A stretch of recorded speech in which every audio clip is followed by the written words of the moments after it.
Nous sommes vendredi et vendredi, nous sommes sur le plateau du Grand Talk avec beaucoup de bonheur, avec beaucoup de plaisir. Et vendredi, il y a sur le plateau du Grand Talk, ayant tombé la veste, comment mettra-t-il ses idées en place? Eh bien, c'est la question qu'Isabelle va devoir se poser. Élisée Boloube, très studieux. Bonsoir, comment ça va, comme d'habitude? Bonsoir, Brice, je vais très bien. En plus que c'est un vendredi, le jour que j'aime le plus dans la semaine. Franchement. Et ça depuis mon enfance, hein. Depuis le CP1 jusqu'à maintenant. Quand c'est vendredi, c'est un bon jour. Très heureux tous les vendredis. Sauf les lundis, par exemple, vous n'aimez pas beaucoup. Les lundis, c'est une contrainte en fait. On n'aime pas, mais malheureusement, c'est le jour où on est obligé d'être en forme. Moi, je n'aimais pas les lundis jusqu'au jour où quelqu'un m'a dit un vendredi, lundi, pas chercher un chèque. Ah. Ce lundi m'a plu.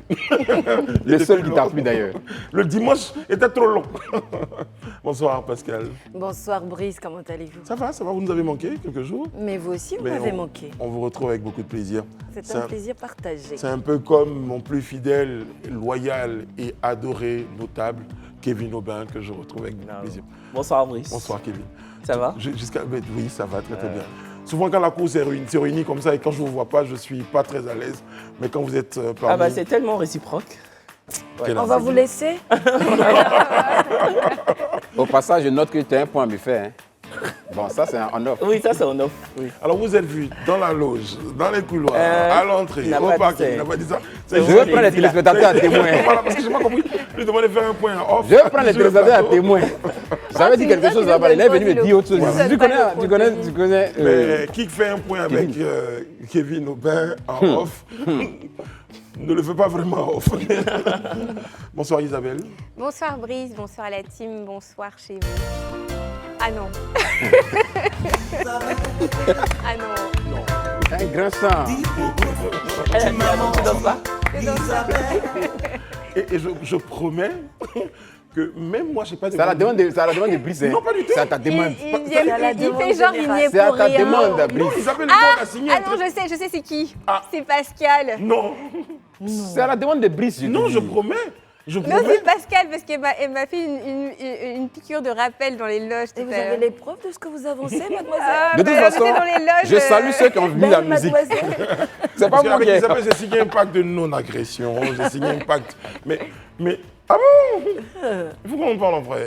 Pascal. Mais tu sais qu'après le 31 décembre, tout est permis maintenant. Exactement. Mais c'est pas grave, Isabelle, on vous adore. Dis pourquoi. Mais en fait, il faut écouter la chanson. Hein. C'était juste au début, allez au bout. Parce qu'à la fin, il dit Isabelle, je t'aime. Ouais. C'est dans la chanson, en fait. Et vous dites quoi? Et je te veux pour toujours. C'est ce qu'il dit là, dans la chanson. Oui, mais ce qu'on nous fait écouter là, c'est pas ça. C'est ça la vie. C'est la partie qui n'est pas bonne. Écoutez bien cette partie. Comme ça, cette partie commence.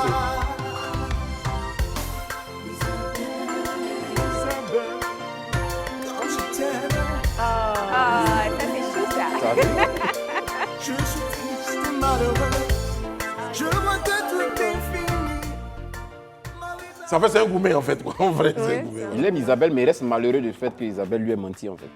Mais pourquoi tu reviens sur la partie? Gardez la partie, Isabelle. J'explique la chanson. Non, mais en fait, Élisée oublie que lui et moi, là, on a un deal. Ah bon? Ah bon, d'accord. Ah bon, comme la gente de plusieurs, elle voit d'habitants. Attention, ils sont invités. Hein. Exactement. Et ils n'ont pas encore répondu. Au cours de cette émission, nous aurons le plaisir de recevoir Monsieur Yabongo Lova. On a envie de lui dire, on est prêt et puis on est là. Voilà, ce sera du Zougou. Je sais, c'est une chanson de Yabongo.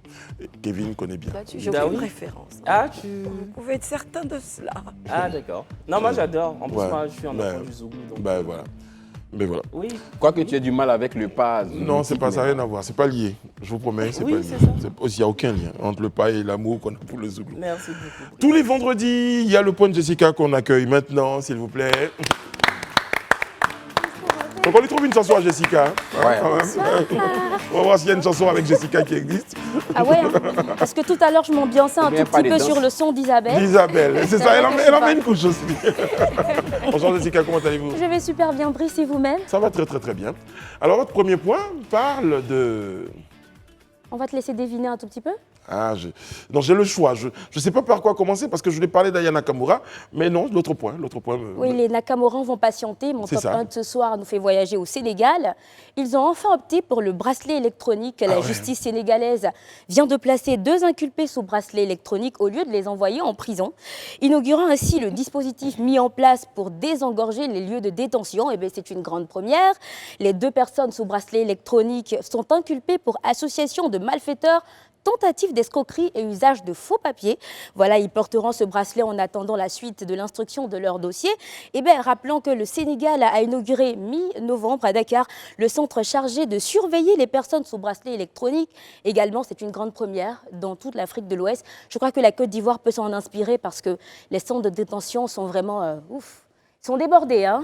On en parlait sur le plateau de cette nécessité-là d'évoluer vers d'autres mécanismes pour désengorger un tout petit peu nos prisons, le bracelet électronique. Et je crois que c'est une bonne...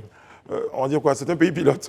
Oui, mais moi je pense que ça dépend aussi des chefs d'accusation. Bah oui, là, en l'occurrence, je ne sais pas s'ils sont condamnés parce que moi je suis un fervent militant de la présomption d'innocence, mais si la sentence est tombée qu'ils sont condamnés, pour moi ils doivent aller en prison. Oui, quoi. bon, pour le moment ils ne sont pas encore condamnés. Voilà, donc présomption d'innocence. Après, il y a le type de condamnation en même temps après. Oui, donc si vous êtes condamné pour 3 mois, donc à la limite, avec sursis, tout ça. Il y a soit les travaux d'intérêt généraux, ou il y a encore le bracelet. On est en train d'envisager, ils sont en train d'envisager plusieurs possibilités pour désengorger. En tout cas, oui, mais là, c'est la partie du film où les Ivoiriens vont leur montrer qu'ils ont des parades pour le bracelet électronique. Vous allez voir que le bracelet sera là, mais il ne sera plus là. Lui, il sera déjà à la frontière. Il faut avouer qu'ils sont très ingénieux. Non, mais je vous promets que même aux États-Unis... on a bavardé dans la chronique de la... Ah bon, elle n'a pas encore fini. Bon, on va finir et puis après, on va bavarder hors de la chronique de la fille, comme il dit. Alors, on va parler de Nakamura, c'est comme ça qu'on dit? Oui, c'est ça. Je voudrais même te demander, est-ce que quand je te dis la Nakamurance, est-ce que ça te dit quelque chose? Oui, moi je suis très branché. Par contre, je demandais à Élisée, ça vous dit quelque chose? Absolument rien. C'est bien ce que je pense. Élisée, fais un effort, il y a la photo de Aya Nakamura là, tu peux faire un effort. Oui, mais la photo de Nakamura, mais ça ne m'explique pas les Nakamurance. Moi, c'est pas de quoi il s'agit. Et même quand je fais ça à la Nakamurance, ça vous dit rien, toujours rien? Nothing. Aïe, aïe, aïe. Bon, en tout cas, ce sera une information très intéressante parce que la Nakamurance a encore fait fort. Les 40 000 places du concert de Aya Nakamura ont été vendues en 3 heures seulement. Oui, 40 000 places. Eh bien, c'est étonnant. Oui, c'est étonnant. Il y en a même qui se plaignent sur les réseaux parce qu'ils n'ont pas eu de ticket. Donc, ils réclament donc une 3e date ou de délocaliser le concert au Stade de Paris. Oh, faut pas abuser non plus. C'est pas Johnny Hallyday. C'est bon. En plus, elle est tellement exécrable, cette fille. Avec les médias, c'est une horreur. Elle est égocentrique. Bon, elle a des petites caprices de star. Oui, c'est ça. Bon, après, voilà, son succès qui est son succès. On ne sait pas souvent, comme ça, on ne sait pas d'où le succès sort, mais c'est pas la plus talentueuse en tout cas. Mais son succès sort également du fait qu'elle produit de jolies chansons, des tubes qui marchent. Après, elle est peut-être exécrable, comme vous dites, avec la presse, c'est un point de vue. Mais il y a peut-être certains qui... Je ne pense pas que c'est la presse qu'elle attend à son concert. Hein. En tout cas, c'est... En tout cas, ce qui est certain, c'est que la chanteuse de Dja vous allez le trouver, de suite favorable, malheureusement. Mais on attend, on espère qu'elle va écouter ses fans et nous offrir une 3e date. Ce serait tout pour moi. Je vous souhaite une très très bonne émission. Merci, un très bon week-end et puis à lundi. À lundi, Jessica. Mesdames, messieurs, prenez soin de vous. Merci. Bon week-end de lecture. Oui, surtout, hein. C'est important. Elle fait de la lecture le week-end. Elle fait que de la lecture le week-end. Bon, on parle un tout petit peu du bracelet électronique, les amis. Ah, je pensais qu'on allait rempiler sur Aya Nakamura. Non, même moi, non. Oui, je pense que non, parce que ce serait bien qu'on la reçoive ici et que ce soit notre cher Kevin Aubin qui mais on l'a vu ailleurs, que ce soit ici en Afrique ou même en France. Bon, je crois que ça a évolué, après son passage qui a été très critiqué. Elle était très adolescente aussi quand elle a commencé. Peut-être que c'est un petit peu différent. Aïe, comment ça, il y a 4 ans? Ah bon? Tu la vois comme ça, elle n'est pas jeunée. Non, mais non, mais je veux dire, elle a raison de dire, il y a longtemps, elle a été coachée, elle a appris la jeunesse dont elle parle, ce n'est pas forcément la jeunesse en âge, mais la jeunesse dans le métier. L'expérience. L'expérience, à force d'être dans le métier, c'est une chose que tu mais en tout cas, comme il veut ou pas, c'est un vrai phénomène musical en ce moment. Les petites filles adorent aussi. Ouais, aujourd'hui, c'est la première chanteuse française qui cartonne, que ce soit en vente de disques ou même... voilà, pour les billets de concert, c'est vraiment The Star, quoi, en ce moment. Elle a battu même des records d'Edith Piaf. Ouais. C'est ce qu'on entend là. Oui, il y a un autre qui s'appelle Mannequin.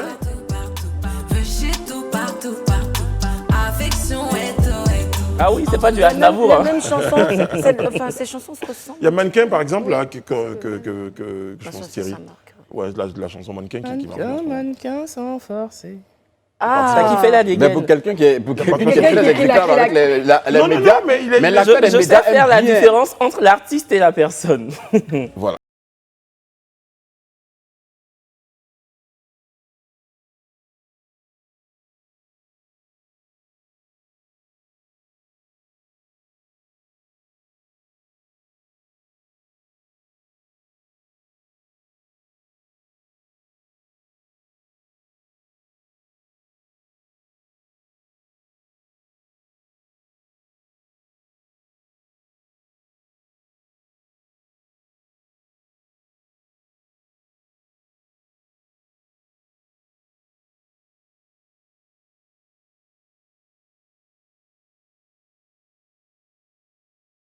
Il y a un peu de Begin, enfin, il y a quelque chose de très...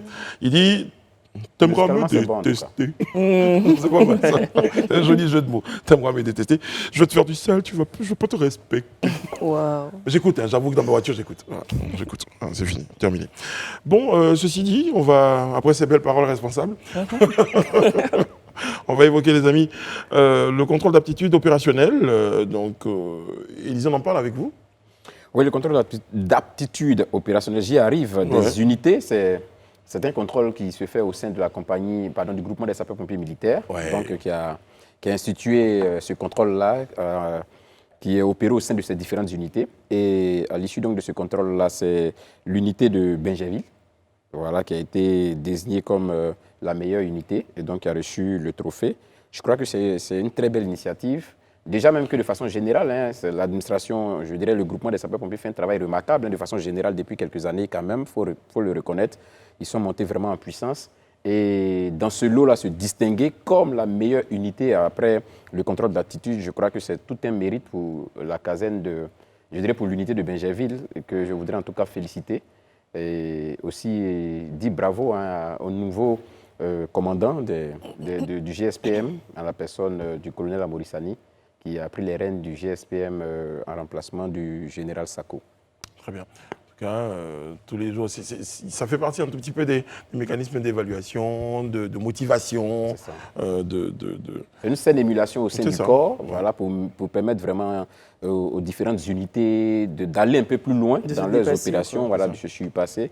Et c'est vraiment une très belle initiative. Et c'est toujours un honneur pour la compagnie qui est désignée vainqueur.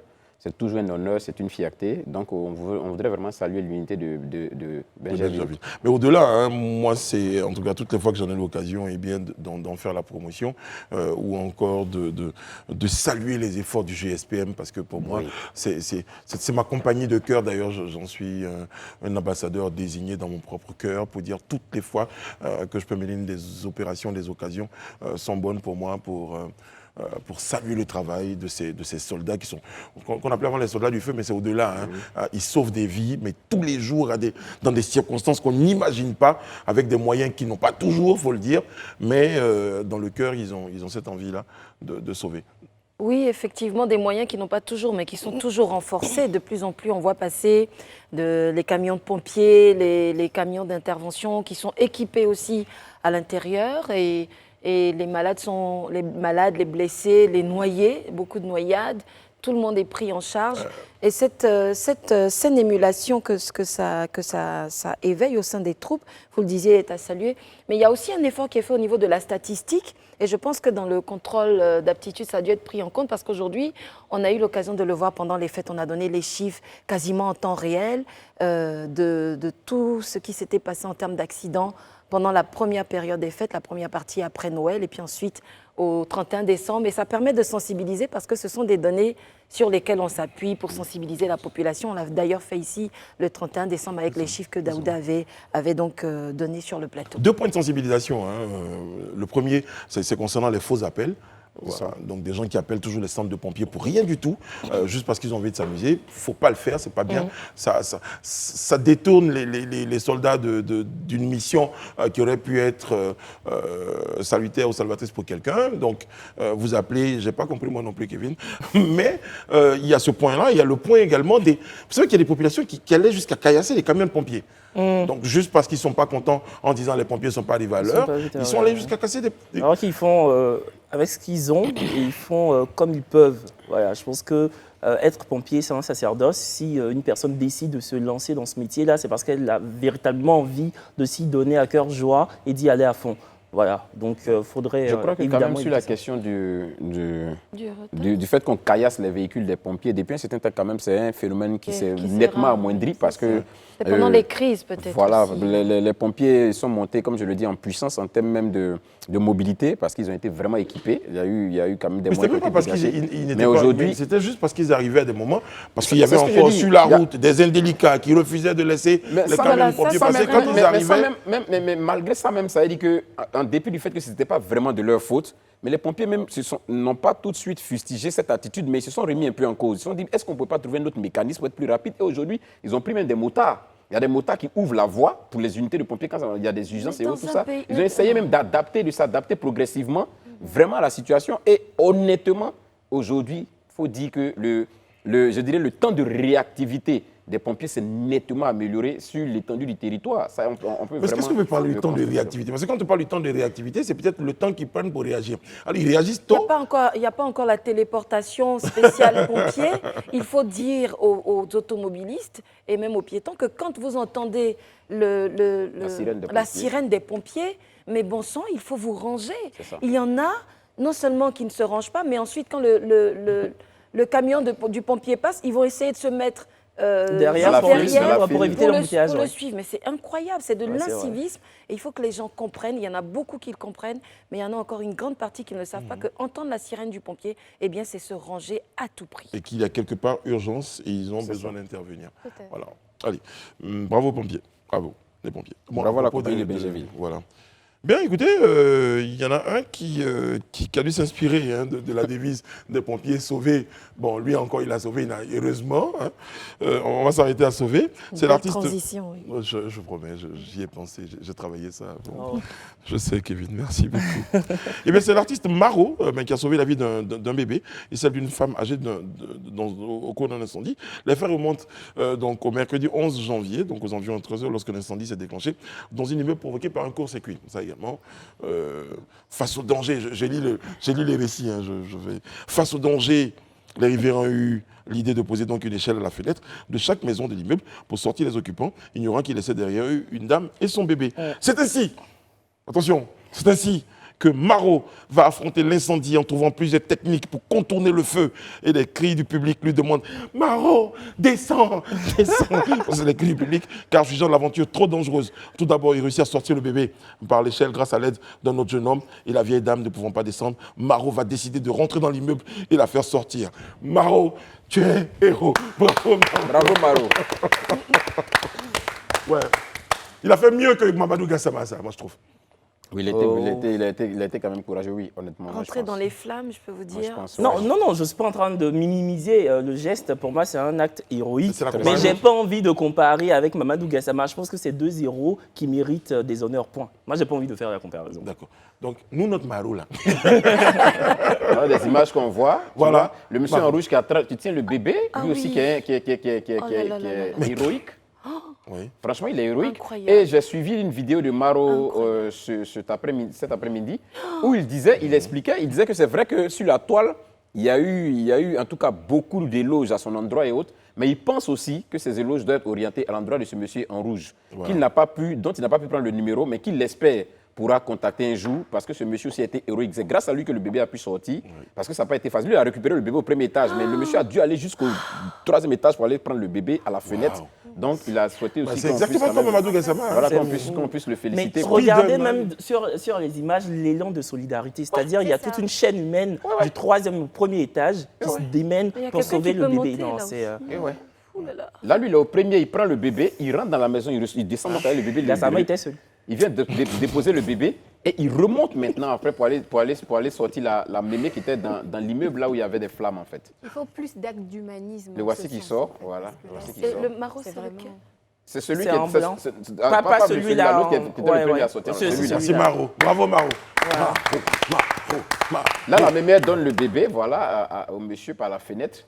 parce qu'elle ne supportait plus, les flammes s'élevaient, il y avait de la fumée, donc elle a brandi le bébé par la fenêtre. Il faut savoir que la fumée tue parfois avant même que vous soyez brûlé. En tout cas, Maro s'est pas marié lors de ce... Oh là là, il fallait le placer, c'est bien ça. Maro s'est pas marié, c'est pas mal. Moi, je salue vraiment l'acte de M. Enrouge et de Maro. Et puis, ça nous conforte dans le fait que, contrairement à ce que beaucoup d'hommes pourraient penser, la jeunesse ivoirienne n'est pas aussi une jeunesse abandonnée, une jeunesse désœuvrée comme certains veulent le faire croire. Il y a de la conscience. C'est vrai que tout n'est pas rose, mais je crois que si l'encadrement, si les conditions sont en train d'être mises en place par le gouvernement, si c'est un certain nombre, en tout cas, il y a je dirais... des efforts conjugués. Des efforts conjugués, en tout cas des populations et de tout le monde, je crois qu'on pourra retrouver une jeunesse, parce que ça, c'est en tout cas, Maro, en musique, Maro, bon, évidemment, je pense que tout ça va booster un peu. Maro en musique, c'est le titre Allo Police, Maro. Entre le fumé par haut, le crois pas haut, le mon corazon très beau. Appelle c'est de l'eau, appelle c'est de l'eau, appelle c'est de l'eau, appelle c'est. En plus, alors, Maro, déjà, depuis, il y a une forme d'engagement. Hein, donc, franchement, je suis touchée par les images. Voilà, je pense que c'est ça qui a dû le guider. Oui, Bravo, Maro. Et c'est un jeune homme de 22 ans. Oui.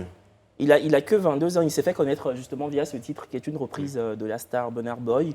Et son titre a fait plus de 2 millions de vues en 3 mois. Donc c'est une vraie épopée musicale. Mais en plus, là, à 22 ans, un acte héroïque comme ça. Et moi, ce qui m'a frappé aujourd'hui, quand il a fait Willy à midi, c'est son humilité. Quand il racontait son acte, c'était dépourvu de tout égocentrisme, voilà, des vantardismes. Enfin, je trouve ça remarquable. En tout cas. Non, c'est clair. Bah, alors, à côté de ça, il est important pour nous de rappeler aux uns aux autres que lorsque vous vous apprêtez à poser ce genre d'acte, il faut vous entourer d'un minimum de garanties de sécurité. C'est ça. Voilà, il ne faut pas tout de suite se lancer important. dedans. C'est vrai que Maro peut-être a dû se renseigner. Bon, il est parti peut-être à l'instinct, mais les interventions en général sont assez réglementées. Non, il est même parti, c'est même pas peut-être, il est même parti par instinct, parce que quand je le suivais à midi, il a dit une chose, il a dit quand il montait, surtout pour aller chercher la mémé, arrivait un moment, tout le monde lui disait non, descends, ses amis lui disaient non, descends, c'est pas la peine de partir et autres. C'est vrai qu'il est monté, mais arrivé un moment, il voulait même retourner parce qu'il voyait qu'il y avait l'épaisse fumée, ça devenait un peu difficile. Et il a même tourné, il s'est même retourné comme s'il allait descendre. Et puis un moment, il s'est dit non, mais c'est pas possible. C'est-à-dire, il y a un instinct en lui, quelque chose en lui qui lui a dit non, vas-y. Il a dit non, il ne peut pas laisser la mémé là comme ça. Il faut qu'il aille jusqu'au bout de ce qu'il a commencé. Et surtout qu'il ne vit pas dans cet immeuble incendié. Il y était allé juste pour voir son pote, pour faire du contenu, des vidéos TikTok, juste pour ça. Et il s'est retrouvé dans cet engrenage. Non, je parle de sécurité dans les interventions. Même le sécurisme obéit également à un certain nombre de règles. Par exemple, j'ai vu la dernière fois une technique, lorsqu'une bouteille de gaz est en flamme, donc justement les sapeurs-pompiers formaient les uns et les autres sur comment avec une serviette, donc il faut entourer le... Ça vous intéresse vraiment ce que je vous dis à propos du sécurisme? Non, mais on regarde toujours les images. Bon, regardons les images de Maro, s'il vous plaît. Ils n'ont pas grand-chose à faire de comment faire pour pouvoir éteindre une bouteille de gaz. Non, tu nous diras après l'émission. Les coups de sécurité se verront en privé. Ok, ça va, c'est bon. J'ai vu. Non, mais Brice, ce qu'il faut que dire... Isabelle qui est intéressée. Elle était captivée par le bébé qu'on rattrapait. Et non seulement elle regarde, mais elle parle.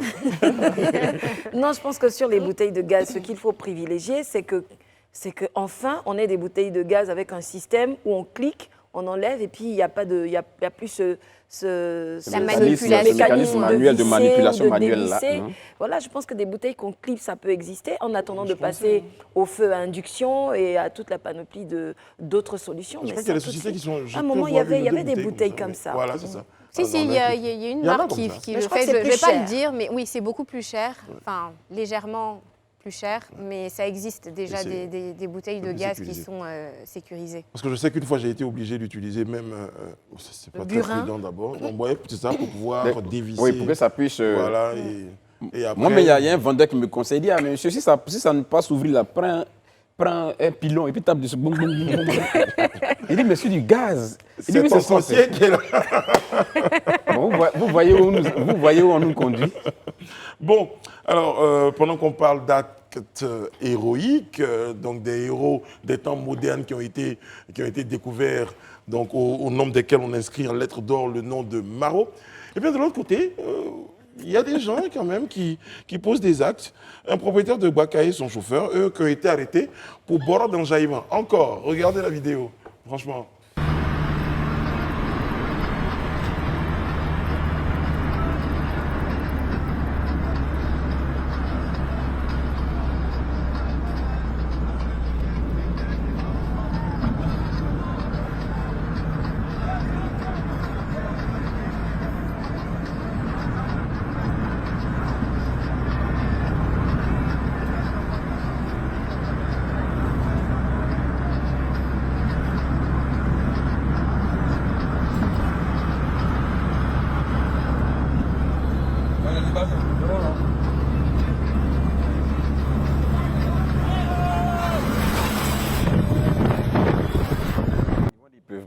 Vraiment. Non, mais si. Vous parlez tout à l'heure d'une jeunesse qui avait besoin d'être... C'est ça. Voilà, ça dit quand on pose de telles images à la bravoure de Maro, vous voyez, justement, c'est ça vraiment, ça c'est un niveau d'inconscience indescriptible, quoi. C'est non seulement pour le chauffeur, l'apprenti, mais tous ceux même qui sont dessus, qui sont accrochés, c'est vraiment, ça dit que c'est un groupe d'inconscients en un mot. C'est pas possible. Moi, je ne sais pas si les gens se prennent pour des surhommes et je ne sais pas quel type de sensation ils veulent tirer au travers de pratiques autant dangereuses. Peut-être que c'est voilà, c'est de l'adrénaline, mais pour ça, je sais pas, il y a d'autres alternatives. Ils peuvent devenir catcheurs, par exemple, s'ils recherchent l'extase, je ne sais pas. Et le pire, c'est que cette vidéo, pour l'Ukraine même. Voilà, quand tu regardes cette vidéo, moi, ce qui me choque, c'est qu'au-dessus du Gbaka, ce sont des jeunes, mais des personnes très, très jeunes. Et il n'y a pas, comme tu l'as dit tout à l'heure, Pascal, en off, il n'y a pas que leur vie qu'ils mettent en danger, la vie aussi des autres peuvent en pâtir. Et loin de moi d'être méprisant, mais franchement, l'analphabétisme, c'est un vrai problème de société. Moi, je pense qu'aujourd'hui, 53% de la population ivoirienne est analphabète. Et je pense que c'est un lien, et ça se ressent aujourd'hui sur nos routes. Oui, c'est clair, ça se ressent sur nos routes. Parce que, évidemment, le danger, tu peux choisir justement un métier dangereux. Tu peux être braqueur, dealer, même si, non, c'est des choses à proscrire. Mais au moins, c'est à but lucratif. Mais quand tu décides de faire du danger un hobby, c'est parce que tu n'as pas été à l'école. Parce que franchement, si tu as été à l'école de la République, tu sais que le danger, c'est pas un hobby. Non, je nuance un tout petit peu parce que je sais que ce phénomène de bord d'enjaillement, au début, à l'époque, malheureusement, il était pratiqué par des élèves et tout ça. Mais je veux dire, vous parlez, moi je veux dire, aller au-delà de l'instruction. Il faut aller dans l'éducation. Peut-être que des élèves qui ne partaient pas à l'école, qui ne se rendaient pas au cours. Comme on dit, on peut aller à l'école et puis mais je veux dire, au-delà de l'instruction, c'est l'éducation tout simplement. Vous dire, aujourd'hui vous avez des enfants, vous avez des parents, bon, à un moment donné, votre éducation vous empêche de faire un certain nombre de choses, même si vous n'êtes pas allé à l'école. Il y a des valeurs qu'on prône.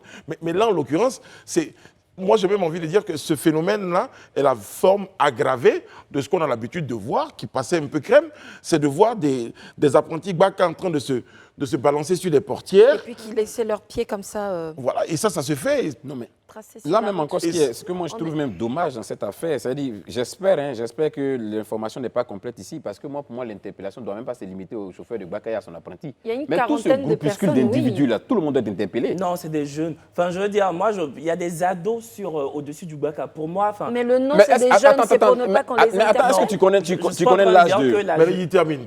Voilà, je ne suis pas en train de dire que la jeunesse excuse ce tact, mais quand moi je vois la vidéo, la moyenne d'âge pour moi c'est 14-15 ans qui sont au-dessus du Gbaka, tu vois. Mais est-ce que tu connais l'âge du conducteur, l'âge de il a 38 ans. Hein. Non, mais comme non, c'est le propriétaire du Gbaka qui a 38 ans. Tu as dit tout le parterre, voilà, c'est pour ça en fait. Tout le monde. Moi j'ai dit ceux qui sont dessus. Sinon pour moi, oui, évidemment, l'apprenti et le chauffeur doivent être écroués. Mais moi je parle des autres, pour moi c'est des gamins. Non, moi je reste persuadé que tous ceux-là doivent être interpellés. Moi, ça c'est mon point de vue. On a une triste actualité qui concerne un minicar, c'est-à-dire que l'accident de Yamoussoukro, c'est un minicar qui fait un premier dépassement, un second qui se retrouve au milieu de la voie en face et qui va aller percuter le car de la compagnie qui arrive. Donc le phénomène des minicars qui ne respectent rien, qui roulent sur les trottoirs, qui font le bord d'enjaillement et puis qui font aussi les dépassements dangereux, à un moment donné, ça a fait perdre la vie à plus de 40 personnes. Donc ici, c'est la sanction peut-être exemplaire et rendue publique qu'il faut montrer. Oui, parce qu'en même temps, par chaîne de responsabilité, lorsque vous êtes chauffeur de Gbaka, vous avez un apprenti, c'est vrai, vous ne pouvez pas dire à quelqu'un, lorsque vous constatez qu'il y a 2-3 personnes sur le toit de votre véhicule, vous garez, vous demandez qu'ils descendent.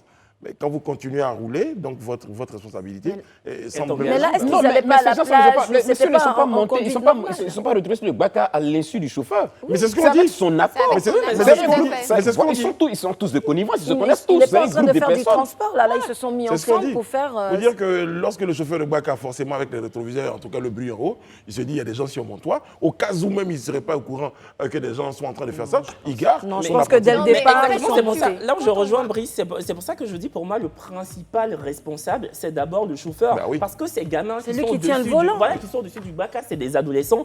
Je ne dis pas en fait qu'ils sont comme ça, qu'ils ne réfléchissent pas, mais voilà, ils ont 14-15 ans. Évidemment, pour eux, c'est un moyen ludique de rigoler. Mais alors que le chauffeur, c'est un adulte averti, aguerri, il a 38 ans. Donc c'est à lui de garer et dire à ses enfants là-haut, descendez. Mais si lui, il roule, c'est lui qui doit écoper pour tout le monde. J'ai bien envie de savoir si il a fait un test d'alcoolémie.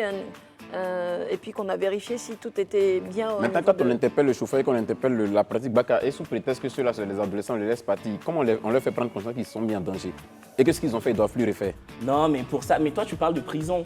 C'est de ça que je dis. Je dis, ils doivent être interpellés pour moi. Le chauffeur de Baka doit être sévèrement puni, et puis les autres aussi doivent être bien évidemment interpellés. Donc tout le monde doit écoper, en fait, en tout cas, de répression. Mais quoi qu'il en soit, je sais que le président, en tout cas, a lancé une accélération de la stratégie de sécurité routière 2021-2025 et il a vraiment mis un coup de pression à la fois au niveau de la primature et du ministre des Transports pour visiblement cette sensibilisation à l'endroit des jeunes et de toutes les populations pour qu'on évite en fait ce type d'incident. Très bien. En deuxième partie de rendez-vous, on sera en compagnie de Kevin Aubin pour son point, donc son édito tout spécial ce soir. Et puis Michel Épée sera en notre compagnie, donc avec lui on parlera de Business Story, autour Business Stories, il faut le dire en anglais, avec la Business Stories. Donc il aura Michel l'occasion d'être sur notre plateau, avec l'honneur également l'occasion d'en parler. C'est un confrère et c'est avec beaucoup de bonheur qu'on le reçoit sur notre plateau. Pause. Nous sommes de retour sur le plateau du Grand Talk. Vous nous regardez sur les canaux 206 du bouquet Canal+, et numéro 6 de la TNT. Vous avez choisi Live TV, la télé sans filtre, et c'est le Grand Talk, en compagnie d'Isabelle Vavor à ma droite, de Kevin Aubin à ma droite, et de l'autre côté, juste en face, il y a Élisée Bouloubeu, et plus proche de moi, Pascal. J'ai évité de dire gauche. Parce qu'à la droite du père, bon, je fais comment j'interprète ça. Kevin, on se tourne vers vous. Vous avez un point dans votre édito spécial ce soir. Exactement, je vais parler de foot sans forcément parler de foot, Élisée. Ça concerne le footballeur Benjamin Mendy. Benjamin Mendy. Exactement. Le verdict est tombé aujourd'hui même. Benjamin Mendy a été déclaré non coupable de 6 chefs d'accusation pour viol. À l'annonce du verdict, l'international français s'est mis les deux mains comme ça sur le visage, comme pour exprimer une sorte de délivrance. En revanche, le cauchemar du joueur de Manchester City est loin d'être terminé. Un dernier chef d'accusation pour viol et tentative de viol sera débattu au tribunal le 26 juin prochain. En fait, le jury prenait du temps pour se mettre d'accord sur ce dernier chef d'accusation. Et si à l'épilogue de ce 26 juin, Benjamin Mendy est encore blanchi, il pourra enfin se lancer dans un triomphalisme mérité.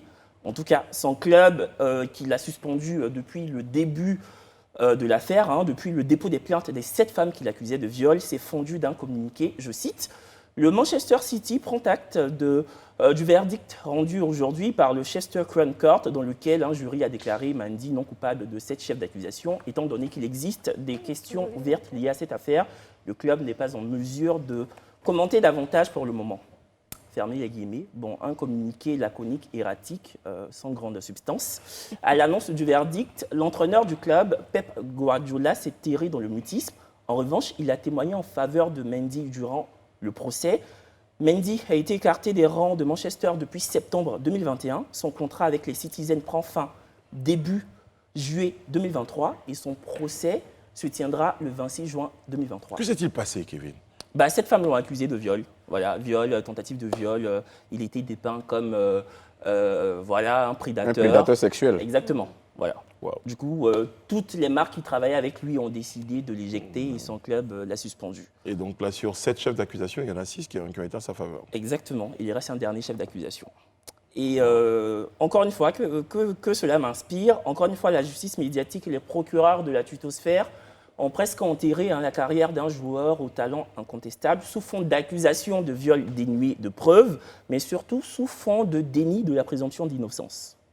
Benjamin Mendy a été dépeint sur les réseaux comme un prédateur qui attire ses proies à l'aide d'un rabatteur, son meilleur ami qui lui aussi a été blanchi parce qu'il était déclaré non coupable des accusations qui pesaient contre lui. Twitter, la justice médiatique a brandi l'épée de Damoclès sur la tête de Mendy. Il l'a ensuite condamné sans qu'il ait le temps de se défendre devant un tribunal et a réussi à l'isoler tel un paria de la société comparable aux criminels les plus abjects. Qu'il s'agisse de son club, je l'ai dit tout à l'heure, ou des marques, Mendy a été suspendu sous prétexte de prudence. Ils ont choisi la prudence avant la jurisprudence et cela me révolte. Et pour finir, évidemment que tous les violeurs doivent être jugés, condamnés, écroués, mais certains hommes sont aussi victimes de diffamation. Retenez-le, balance ton porc, c'est très bien, mais balance ton innocent, c'est très mal, mesdames. Voilà. Très bien. Merci, Kevin. Merci, Kevin. En tout cas, on est content. S'il y a quelqu'un qui est très heureux en ce moment, c'est Benjamin Mendy qui sort d'une traversée de désert, qui est en train de sortir d'une traversée de désert. Mais en même temps... Mais le préjudice est énorme. Il faut comprendre un peu la prudence. Comme il reste encore un chef d'accusation, je crois que c'est tout ça qui entraîne son club à rester encore prudent dans les communiqués, en attendant certainement de sortir un communiqué triomphaliste. Pour vous citer. Voilà. Oui, mais il faut dire aux joueurs de faire attention. Dès qu'ils sont célèbres, il y a toute cette nuée de femmes, de fans, les joueurs, les artistes, les personnalités publiques. Les personnalités publiques. Le pouvoir a un fort attrait sur certaines personnes, et hommes comme femmes d'ailleurs. Et donc, dès que vous devenez ou célèbre, ou très riche, ou voilà, et pas que les femmes, je dis femmes et hommes, le pouvoir attire. Le pouvoir des footballeurs est grand, il est financier, il est médiatique, et vous ne pouvez pas aller en boîte de nuit comme tout le monde, vous ne pouvez pas vous comporter comme tout le monde, parce qu'après, il y a une nuée de fonds autour de vous. Et il y en a qui cherchent juste à prendre une photo et puis justifier après d'être proche de vous et d'exploiter cette présumée...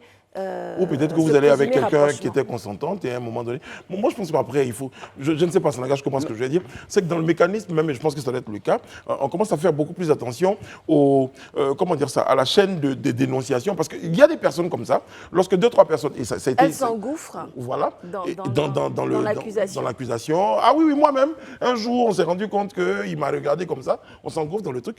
Et c'est dommage. On est d'accord que quand mais en même temps, quel que soit l'acte et le moment où il se déroule, quand on entend non, on arrête.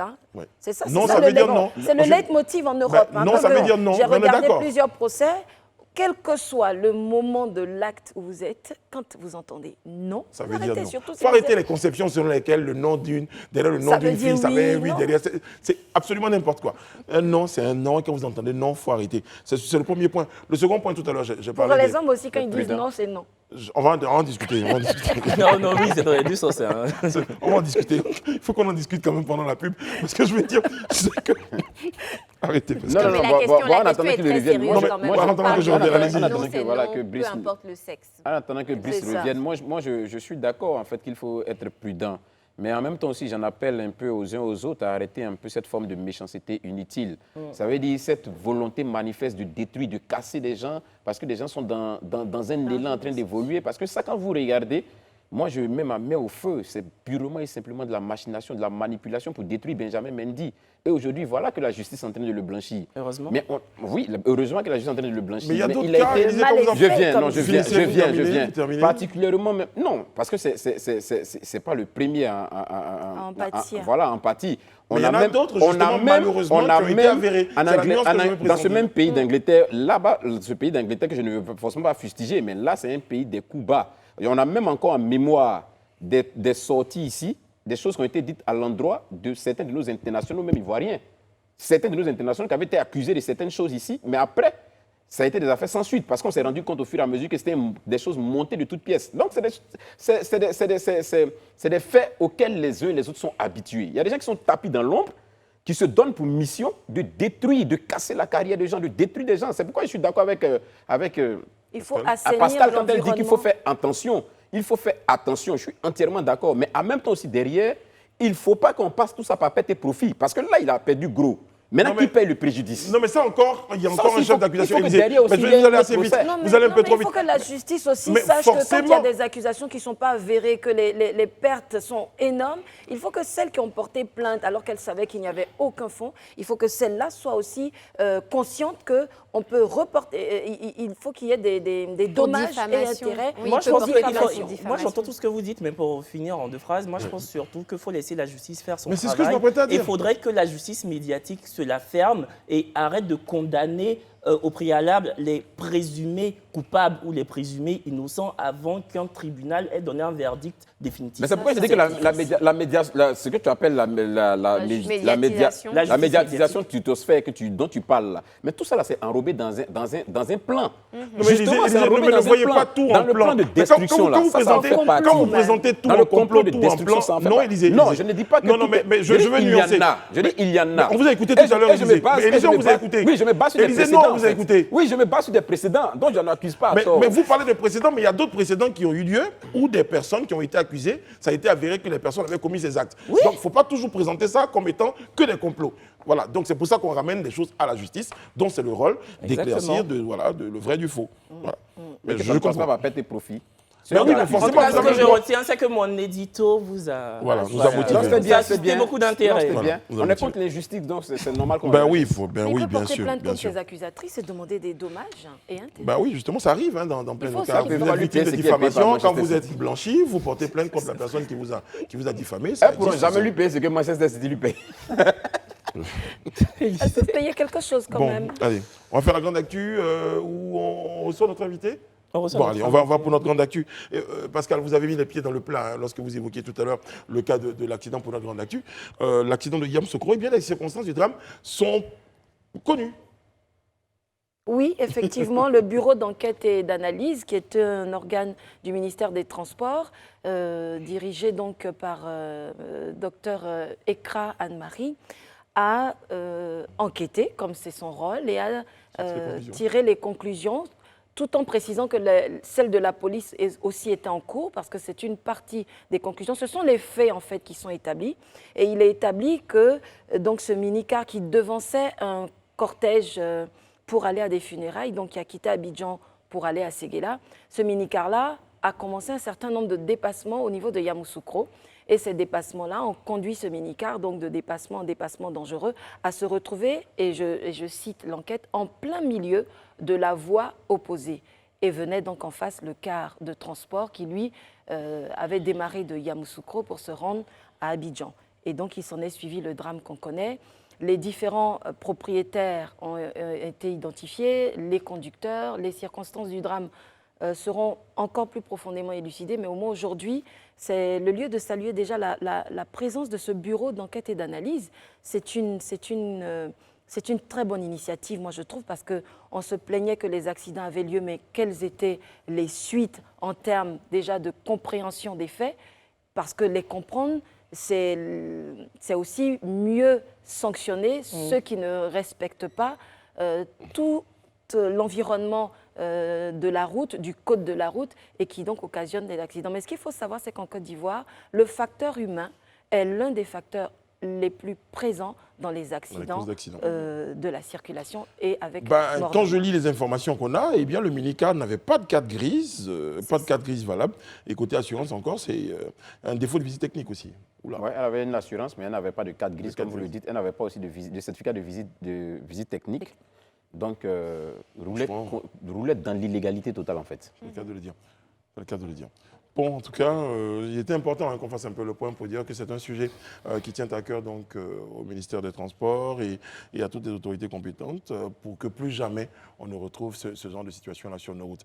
Parce que la question qu'on s'était posée quand nous on a entendu parler de ce drame, on s'est dit mais comment sur cette grande voie de Yamoussoukro, quelqu'un peut sortir pour aller se retrouver sur l'autre voie? Eh bien, on en sait un peu plus. Quand vous faites un dépassement à gauche, forcément vous vous retrouvez donc sur l'autre voie et c'est bien dommage. Pour rappel, déjà, cet accident a causé la mort de 14 personnes, dont 11 dans le minicar et 3 dans le KUTB, y compris le chauffeur du KUTB, selon les informations données par le bureau d'enquête et d'analyse. Des personnes qui ont eu besoin d'être désincarcérées. Mais le chauffeur du minicar est... Malheureusement. Non, le chauffeur du minicar n'est pas décédé. Il serait à l'hôpital, selon les informations, et l'apprenti aussi, il serait indemne. Mais par contre, le chauffeur du KUTB, malheureusement, a perdu la vie dans cet accident. Qui n'a rien demandé. Et les autres vont répondre, et ça, j'en suis persuadé, vont répondre de leurs actes. Bon, les choses s'en vont. Alors, nous sommes très heureux d'accueillir comme ça de passage. Je n'ai pas envie de dire qu'on l'a saisi au vol, quand même, notre cher Michel Épée qui nous rejoint sur le plateau du Grand Talk, s'il vous plaît. Merci.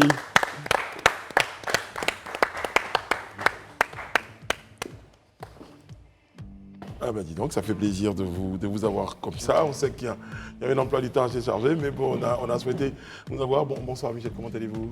Très bien. Très très bien, merci d'être avec nous. Moi j'ai prononcé tout à l'heure Business Stories. Ma première question c'était pourquoi le titre est en anglais? Ça m'aurait facilité les choses, qu'il soit en français. Ben, écoutez, pour la simple raison que les meilleures histoires, parfois, c'est décliné en anglais, qui est l'une des langues les plus parlées au monde. C'est ça. Et exactement. Je pense aussi que du point de vue simplement de branding de la langue, je pense que Business Stories aurait mieux sonné que... histoire d'affaires. Histoire d'affaires. Pourquoi pas, Pascal? Oui, c'est un magazine que vous éditez. À quelle fin? Michel Épée est journaliste, on précise. Oui. Voilà. Pour ceux qui... Peut-être qu'on va vous laisser vous présenter à tous ceux qui nous suivent sur le Live Talk. Ben, écoutez, je vais citer Sartre en disant que le mot est haïssable. Mais je vais quand même sacrifier un rituel. Bon, je suis sur l'international depuis 3 décennies. Et donc j'ai commencé ma carrière à Jeune Afrique, dans la période un peu difficile, il fallait se projeter dans la démocratie sur notre continent. Et donc, étant pluridisciplinaire après, donc un engagement au service politique, je me suis beaucoup spécialisé dans l'économie. Très bien. Et aujourd'hui, donc, je me suis enraciné. 3 décennies après, Business Stories. La question de Pascal. C'est ça, oui. Ben, écoutez, j'ai déjà une longue carrière de magazine. Le premier magazine que j'ai lancé a été fait en 1994. J'avais 27-28 ans. Et aujourd'hui, bon, ce magazine fait de grandes enquêtes économiques sur le continent. Et j'ai donc souhaité lancer Business Story pour être présent sur l'actualité et pour contribuer à promouvoir un certain nombre de décideurs qui transforment le continent. Et du coup, quelle est la cible en fait de ce magazine et l'objectif concret quand vous sortez ça? Quelle plus-value est-ce que ça apporte sur le marché médiatique aujourd'hui? Ben, écoutez, les choses sont simples. La culture économique est pour le moment embryonnaire sur le continent. C'est d'abord de contribuer à l'éducation d'un certain nombre de personnes qui ne sont pas branchées sur l'économie. Et Business Story permet déjà d'informer, ce qui est notre vocation première, permet d'éduquer, et puis aussi permet de connaître un certain nombre de décideurs qui ne le sont pas.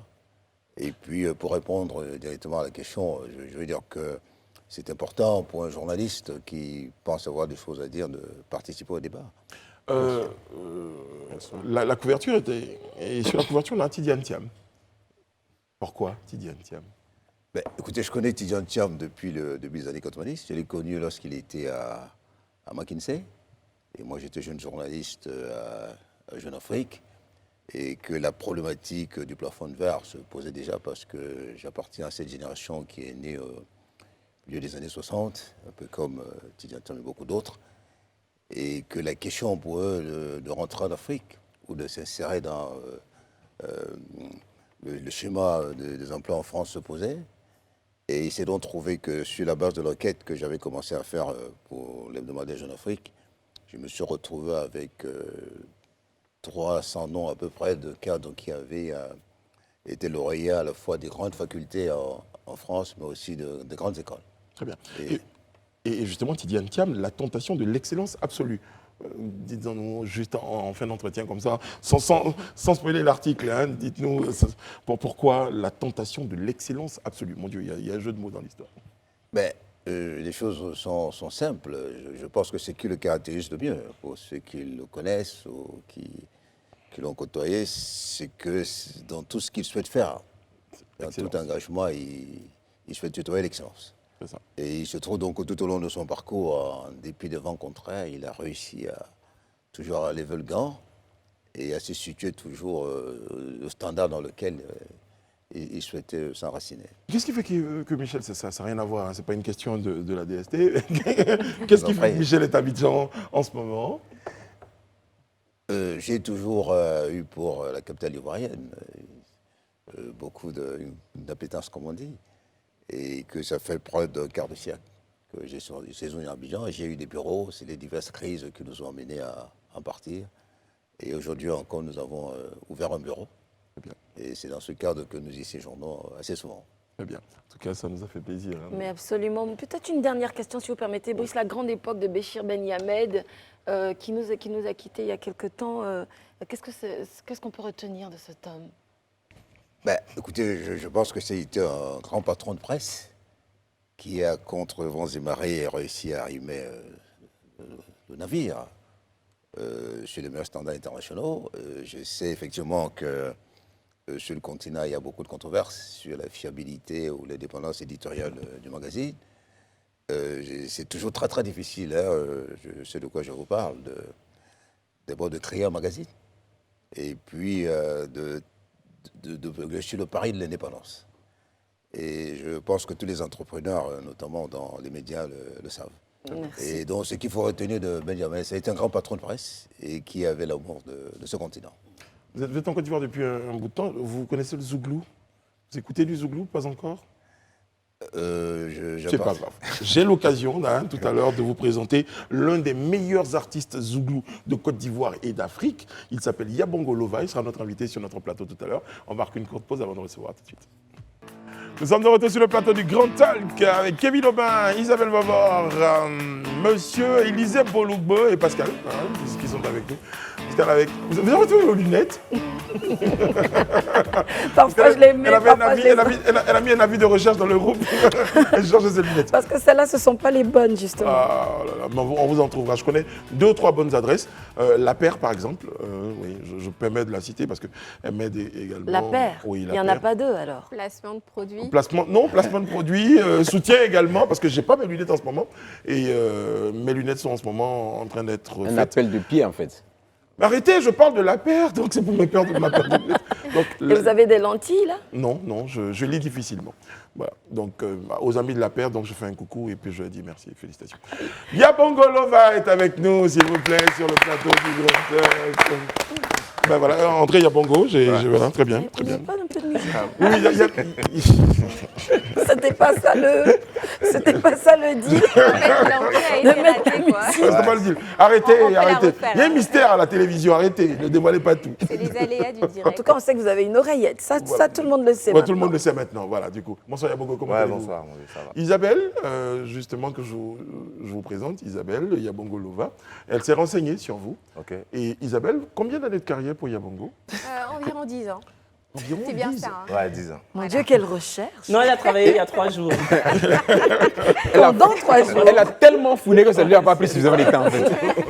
Non, mais vous allez sortir du plateau. Mais franchement, 10 ans après, Yabongo Lova, qu'est-ce qui explique qu'on arrive à se maintenir comme ça 10 ans après? Il y a eu des courants, il y a le coupé-décalé, il y a le rap ivoire, mais on reste là, on est prêt et on est là. On est là, ouais. C'est le travail. Je me suis fait entourer des gens qui croient en ce que je fais, qui pensent qu'on peut y aller ensemble, on peut aller de l'avant. Donc, autour de moi, il y a des gens qui me donnent des conseils, qui, quand je zaille un peu, essaient de me dire, voici comment tu dois faire.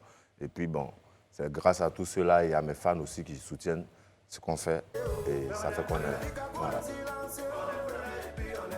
On est prêt? On est prêt. Moi, j'aimerais savoir, est-ce qu'on vit réellement, en fait, d'une carrière artistique, musicale en Côte d'Ivoire? Ouais, bien sûr.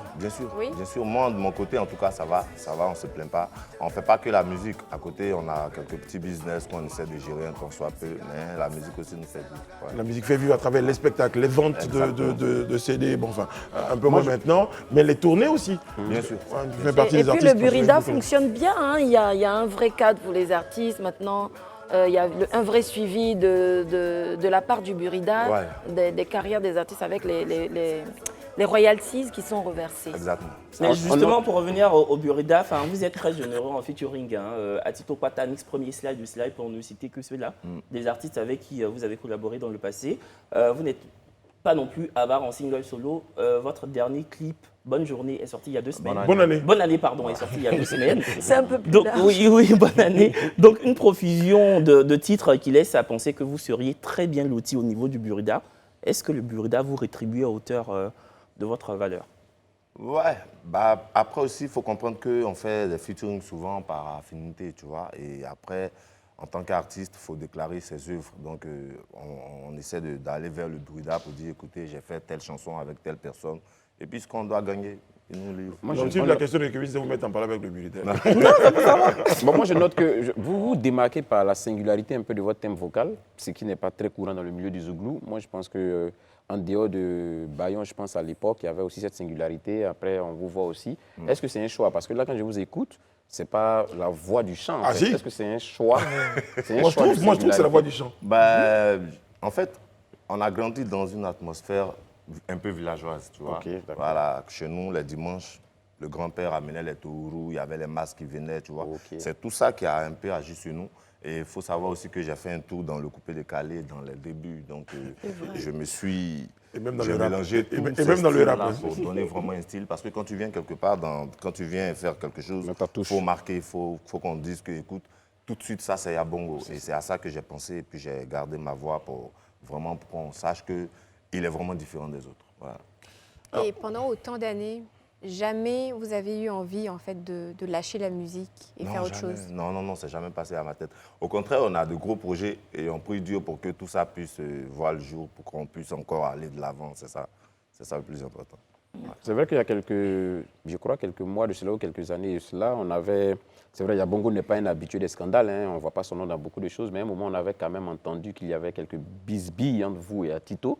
Aujourd'hui, qu'en est-il? Est-ce que les choses sont rentrées dans l'ordre? Où nous en sommes? Ouais, non, tout est rentré dans l'ordre. Ça a permis qu'on fasse même 2 chansons déjà. Et puis bon, le truc, c'est qu'au début, ce que les gens n'ont pas compris, c'est qu'on n'était pas un groupe, tu vois. On était des amis qui essayaient d'aller un peu partout pour faire des spectacles, tu vois. Et lui, il était dans un groupe avec une autre personne. Moi, c'était mon pote, on travaillait ensemble. Et il est arrivé qu'ils ont sorti leur album, j'ai sorti pour moi après. Tu sais, quand tu commences à bouger, il y a toujours des gens qui racontent. Mais aujourd'hui, tout est rentré dans l'ordre. Atito fait sa carrière, moi aussi, je suis en train de préparer mon album. Yabongo, contrairement aux autres qui sont passés par l'école Woyo, vous, par exemple, ça n'a pas été le cas. Non. Vous êtes arrivé au Zouglou, j'ai envie de dire par circonstance. Vous avez aimé le Zouglou 10 ans après, avec tout ce qu'il y a comme influence musicale en Côte d'Ivoire. Est-ce que votre Zouglou est resté le Zouglou où il a envie d'avoir des déclinaisons sur d'autres rythmes? En fait, ce que les gens n'ont pas compris, c'est que nous sommes une nouvelle génération de Zouglou, tu vois. Quand on leur dit que nous sommes une nouvelle génération, ce n'est pas parce qu'on réunit déjà le travail que les grands frères ont fait. Au contraire, ils nous ont bien motivés. Mais nous, notre Zouglou, c'est maintenant comment faire pour exporter ce Zouglou-là, tu vois. Comment faire pour essayer de mélanger d'autres styles à notre Zouglou. Si tu veux écouter du Zouglou pur, il y a du Woyo, il y a pas mal de gens. Hein, mais nous, le Zouglou qu'on veut faire, pourquoi ne pas faire un featuring peut-être avec un artiste du rap, tu vois, et essayer d'avoir aussi ses fans de l'autre côté. Pourquoi ne pas faire un featuring avec un gars qui fait peut-être de la rumba, tu vois. Ça peut encore donner plus de style. Donc l'objectif de notre génération, c'est de continuer déjà le travail que les grands ont commencé et aller plus loin déjà avec ce que nous faisons. Voilà. En 10 ans de carrière, combien d'albums? En 10 ans de carrière, j'ai 2 albums, pas mal de singles, pas mal de featuring. Oui, pas mal, parce qu'il y a Bongo Louva, j'ai regardé, c'est 8 633 682 vues sur YouTube. En tout, c'est énorme. Donc, c'est une flopée de singles, une avalanche de concerts, une armée de fans. Si bien qu'en 2018, à l'annonce de votre disque d'or, la fierté était à son paroxysme. Ouais. Et puis, patatras, un certain Mike Lobosso, producteur et promoteur de spectacles en France, a fait une sortie détonnante. Il a dit comme ça que vous n'aviez jamais obtenu le disque d'or et que vous aviez menti à votre communauté. Qu'en est-il? Et puis aujourd'hui, quels sont vos rapports avec ce monsieur? D'abord, il faut dire que ce n'est pas moi qui ai dit que j'ai eu un disque d'or. Mais il vous a accusé? Ouais, moi je suis... Le monsieur Mike et moi, il y avait des embrouilles, tu vois. Donc quand quelqu'un avec qui tu n'es plus, t'entends une nouvelle comme ça sur lui, tout de suite, tu te dis, mais attends, comment je laisse le gars et puis voici où est-ce qu'il va, tu vois. Mais maintenant, tout est rentré dans l'ordre. Lui et moi, on s'est parlé. Je lui ai dit, mon vieux, vraiment désolé pour tout ce qui s'est passé, mais là où on est, il faut vraiment qu'on faut qu'on fasse un nouveau pas, un nouveau départ, parce qu'on en a besoin. Moi, ma carrière, elle vient de commencer. 10 ans, c'est rien. on est en train de travailler pour aller de l'avant. Pour ce qui concerne le 10 d'or, je pense que c'est une histoire qui est déjà bouclée, vu qu'il y a eu pas mal de colloques où les gens ont vraiment expliqué ce qu'il en était. Donc aujourd'hui, tout va bien. On parle un peu des thèmes abordés par Yabongo Lova dans ses chansons. On sait le zouglou à l'origine, revendication. Est-ce qu'on est resté dans cette... L'état de la société aussi. Exactement, qui met à nu certaines tables de la société, disait Élysée. On est prêt, on est là, un appel à la réconciliation. C'est un message aux hommes politiques. Aujourd'hui, justement, l'artiste zouglou... Ce n'est pas qu'un message aux hommes politiques, c'est un message pour tout le monde. Les politiciens sont dedans, voilà. Parce qu'il a retenu cette partie où vous pouvez brûler le pays, nous c'est notre pays. Voilà, on a besoin de le préserver. C'est quel galère on n'a pas vécu. On a dormi au marché. C'est quoi on n'a pas vu. C'est vrai. Alors donc justement, est-ce que c'est, pour revenir à ma question, ces thèmes-là sont toujours développés ou vous faites des choses beaucoup plus légères, chanter de l'amour par exemple? Enfin, je ne sais pas que l'amour, c'est léger. En fait, votre question, c'est est-ce que les zouglous ont un cœur et qu'ils savent faire des ballades zougloutiques, c'est ça? Bien sûr, bien sûr. Est-ce que vous êtes dans ce registre-là aussi? Bien sûr. Là, on prépare l'album. Il aura presque tout sur l'album. Pour revenir à ce que le grand il disait, vous savez, le zouglou, c'est un peu comme le reggae. Voilà. Quand on fait les albums, on a des chansons où on dit spécialement des choses qui peut-être peuvent emmener des chansons personnes un peu engagées, à comprendre que c'est nous le porte-voix de la jeunesse. C'est à vous de nous écouter. Parce que quand on chante, vous savez, l'artiste, c'est une autre personne. L'artiste, c'est un génie. Je connais des groupes comme Espoir 2000 qui ont chanté des choses qui plus tard... Comme une prophétie, en fait. Tu vois, donc nous, on chante. Nous, on chante et celui qui écoute, qu'il prenne les bons côtés de la chose, peut-être que ça peut tous nous arranger. Très bien. On va passer à l'interview qu'on appelle ici notre interview 10 ans après, ou 20 ans après, ça dépend du nombre d'années que vous avez, et des questions plus directes. 10 ans après, qu'est-ce que Yabongo... Qu'est-ce qu'il aurait voulu voir changer dans sa carrière? Ouais, beaucoup de choses, parce que le début, c'était avec mes amis, avec des gens qui croyaient en moi, mais cette fois-ci, je pense qu'on a vraiment besoin des professionnels, on a besoin des gens qui vont envoyer notre carrière là où on le veut. Donc s'il y a quelque chose à changer, c'est peut-être rajouter des gens qui vont m'envoyer sur une bonne direction, qui vont me permettre d'affronter des vraies salles, d'aller dans des vrais endroits, faire de vrais spectacles. On en a un peu marre de jouer dans des petits coins et tout. C'est vrai, les fans nous réclament, mais nous aussi, on a nos objectifs. Pourquoi pas aller dans des salles hors du pays, peut-être même en Europe, en Amérique. Des salles plus mythiques, en fait. Voilà, c'est ce qui va encore nous donner plus de valeur. Voilà. Pascal, 10 ans après? Oui, 10 ans après, quel conseil vous donneriez aux jeunes Yabongo quand ils commençaient? C'est comme si je me parlais, en fait. Ouais, je dirais aux jeunes qu'aujourd'hui, il a déjà fait 10 ans. Il y a encore des années devant lui. Il doit commencer à voir dans le rétroviseur ce qui n'était pas bien pour ne pas le refaire encore. Mais il n'avait pas encore fait les 10 ans, il commençait. Ouais, non, il commençait, il n'avait pas 10 ans, mais il commençait... Il allait éviter Mike le Bossu. Le Bosso. Le Bosso, c'est autre chose. Mike le Bosso, c'est pas le Bosso. Non, vous savez, nous vivons une vie où Dieu emmène des gens vers vous. Tu vois, on est dedans, on ne sait pas qui peut venir vers toi, qui peut t'aider, qui peut te nuire. Mike, au début, c'était très bien. Aujourd'hui, je ne dis pas que ce n'est pas bien, mais ce n'est plus la même chose comme au départ. Je ne peux pas dire 10 ans en arrière si je devais encore éviter. Non, je ne peux pas dire. Parce que ce n'est pas ce que Dieu a prévu. Tu vois. Peut-être qu'aujourd'hui, je suis sur le plateau, je vous ai connu. Demain, on ne sait jamais, grâce à vous, je peux connaître quelqu'un d'autre et ainsi de suite, la vie. Mais le plus important, ce que je ne veux pas faire, c'est rester dans l'amusement parce que c'est le moment de prendre la carrière au sérieux. 10 ans après, moi je sais. Moi j'ai un 10 ans après. C'est ce qu'on aurait dit, ce que le plus vieux Yabongo aurait dit aux jeunes Yabongo 10 ans après. C'est Yabongo, fais attention à tes cheveux. Ouais. Moi j'ai un 10 ans après. 10 ans après, Yabongo, vous êtes un digne fils de Yopougon. Vous avez même déclaré en 2020 que Yopougon c'est le peuple et que jamais vous ne déménageriez du peuple. 10 ans après, est-ce que vous êtes encore à Yopougon? Ouais. D'accord. Je sens que vous êtes déçus. Non, moi je suis encore à Yopougon. Voilà, donc, ah, vous êtes à Yopougon? Ouais, moi aussi. Mais bah sauf oui. que je ne suis plus dans Yopougon, je suis dans les environs. Non, c'est que tu vas. 10 ans après, quel est votre regard sur la musique ivoirienne en général? Elle évolue. La musique ivoirienne évolue. Je vois qu'il y a pas mal de bonnes choses maintenant. Il y a le rap ivoire qui vient, il Il y a le Zouglou qui est toujours là, il y a le coupé-décalé. 10 ans après, je vois aussi que les artistes ivoiriens ont commencé à faire des collaborations avec d'autres personnes. 10 ans après, je vois que les gars, ils font des concerts à 100 000, à 50 000. Avant, ça ne se faisait pas. Et je souhaiterais que cela vraiment puisse prendre de l'ampleur pour le bonheur des artistes ivoiriens. 10 ans après, c'est quel titre que Yabongo Lova n'aurait pas fait si d'aventure il avait à reprendre? Je ne regrette pas une chanson de moi. 10 ans après, est-ce qu'il a une chanson culte? Ma chanson préférée, c'est Dieu soit loué. Tout au fond de mon âme, tu brûles comme une flamme. Car le Dieu des cieux, tu me rends heureux. Alors, nous sommes en fin d'émission. Yabongo, franchement, c'est toujours un bonheur de vous avoir avec nous, que ce soit ici ou à la radio ou ailleurs. Il y avait récemment l'anniversaire. Joyeux anniversaire. Joyeux anniversaire. J'ai demandé qu'on m'envoie un micro, une bouteille. Parce qu'il faut qu'on fasse du Zouglou quand même sur ce plateau-là. Une bouteille de champagne. Donnez-moi la cuillère. Bouteille pour faire coco. Donnez-moi la cuillère maintenant. Voilà, donc c'est bon, à vous. On va utiliser nos mugs. Voilà. Merci à vous. Où est le truc? Donnez-moi une cuillère là. Je vais vous montrer mon talent Zouglou. Non, c'est Yabongo qui est. Non, lui, il chante. Lui, il chante ici le musée. Voilà, c'est Yabongo Lova. Ouais, Yabongo Lova. Voilà, c'est toujours Yabongo. Ouais, toujours. Donnez-moi l'élément tapant. Mais ça, c'est ça. Donne-moi quelque chose. Voilà, c'est pas mal à vous. Merci beaucoup. Mais doit être lui, doit être C'est lui. l'anniversaire de qui, au juste?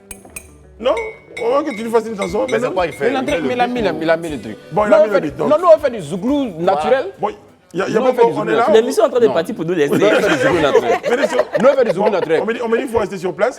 Donc, moi, tout à l'heure, on a dit l'une de vos particularités, et c'est pour ça que je vous donne un micro, loin de tous les beats, donc les instrus, c'est surtout votre voix. Faites-nous, gratifiez-nous en tout cas, d'un acapella avant qu'on termine cette émission.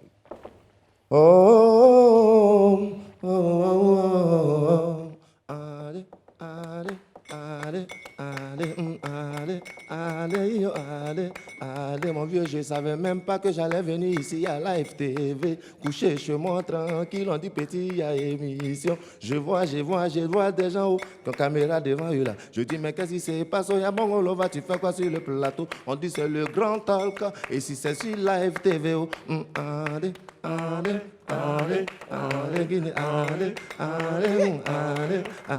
je vais profiter de ce micro pour dire bonne année à toute la Côte d'Ivoire.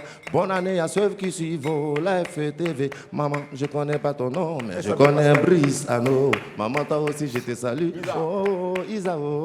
Mon vieux, toi, tu applaudis. On sait que toi, tu es un vrai Zouglou. Bravo, Yabongo. Bravo. Pascal, Isabelle, Kevin, Élisée. En tout cas, tous se joignent à moi avec toutes les équipes techniques. Là, chaque fois qu'il y a un artiste qui chante, je me dis, raciste peut apparaître à tout moment. Donc du coup, je me méfie. On vous donne rendez-vous lundi pour un autre numéro du Grand Talk. Après, vous retrouvez les girls donc du Live Weekend, juste après le JT. Prenez soin de vous et des autres, que Dieu veille sur vous qui veille sur la Côte d'Ivoire. Merci à vous. Le quartier est des hauts. Le quartier est des hauts.